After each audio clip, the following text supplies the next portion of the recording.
Dunkirk, also known as the Dunkirk Evacuation or Operation Dynamo, was the rescue of 338,226 British and Belgian soldiers from the seaport of Dunkirk located in northeast France. A collection of between 800 and 1,200 civilian boats and naval vessels were used to transport these soldiers across the English Channel from May 26 to June 4, 1940.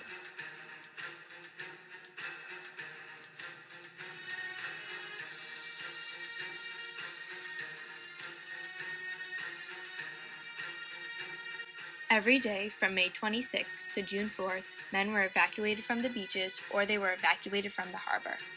98,780 men were evacuated from the beaches, 239,446 men were evacuated from the harbor, and in total, 338,226 men were rescued.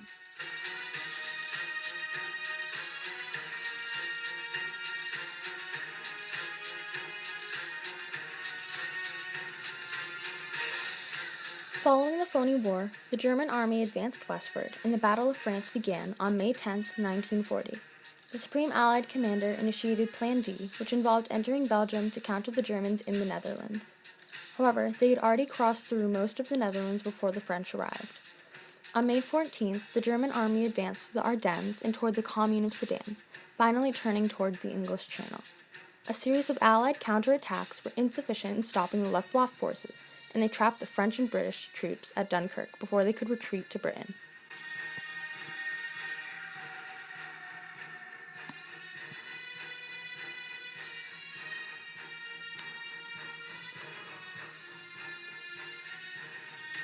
Despite the Royal Air Force's efforts to delay the German forces from reaching Dunkirk, the Luftwaffe was relentless with bombing the harbor and beaches.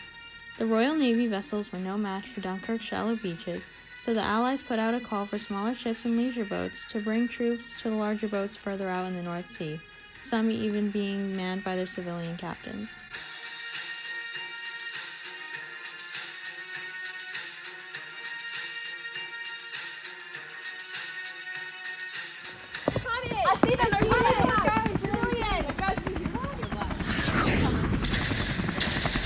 Today, I am interviewing Charles Lightoller, one of the heroic civilians who came to the rescue at Dunkirk on his motor yacht, the Sundowner.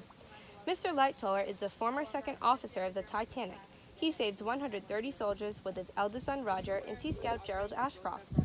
Mr. Lightoller, what inspired you to cross a treacherous ocean to save soldiers you don't even know? It was for my country. These soldiers are making the ultimate sacrifice for us, their lives, and it's my duty to help them out. What were some of the conditions you faced while you crossed the ocean? The water is rough and unpredictable, and you have to know the tides, but with my previous experience on the Titanic, I was able to do it. Were you thinking about the risks as you entered Dunkirk? I was, but those thoughts quickly left my mind when I realized that I have to help these soldiers out. Thank you for your time and loyalty to your country. No thanks needed.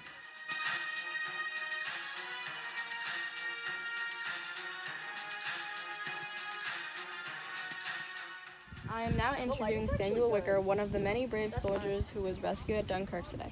Mr. Wicker, how did you feel when you saw the boats coming to save you and your fellow soldiers? I felt blessed and grateful that the people of my country were willing to risk their lives to save us. How was the trip back? What were your thoughts as you approached Britain? I was cold, hungry, and exhausted. All I could think about was going back home to see my beloved wife and children. However, I feared the Germans would attack us at sea again, and I wouldn't be able to do so. Are you aware who was operating the boat that brought you back to Britain? Yes, I believe his name was Charles Lightoller, but I may be wrong. The boat was very cramped, so it was hard to see and hear what was going on. Thank you for your time and your service to our country. I truly appreciate hearing your story of what happened to you today. You're welcome.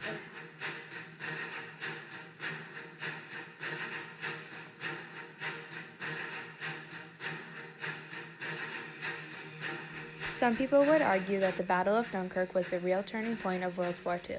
It was the first major point in 1940 where Britain faced the possibility of losing the war, which could have completely changed the outcome. However, the men who made it back alive were treated as heroes and not as a defeated army. The miracle at Dunkirk was a huge morale booster for Great Britain for the rest of World War II and provided them with a sense of unity.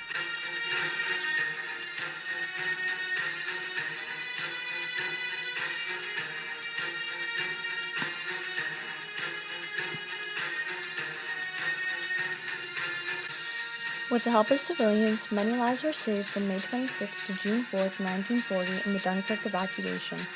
By May 27, they had saved 5,930 men from the beaches and 19,543 men from the harbor. On May 28, 13,752 soldiers were rescued from the beaches, and 33,558 men were rescued from the harbor. May 29, there were 29,512 saved from the beaches and 24,311 men saved from the harbor. On May 30th, 22,942 men were saved at the beach, and 45,072 were saved at the harbor.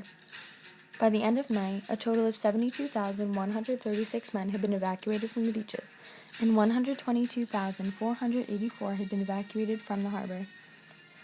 On June 1st, 17,348 soldiers were rescued from the beach, and 47,081 were rescued from the harbor.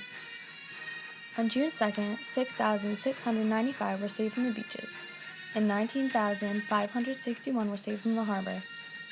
On June 3rd, 1,870 men were rescued at the beaches, and 24,876 were saved at the harbor.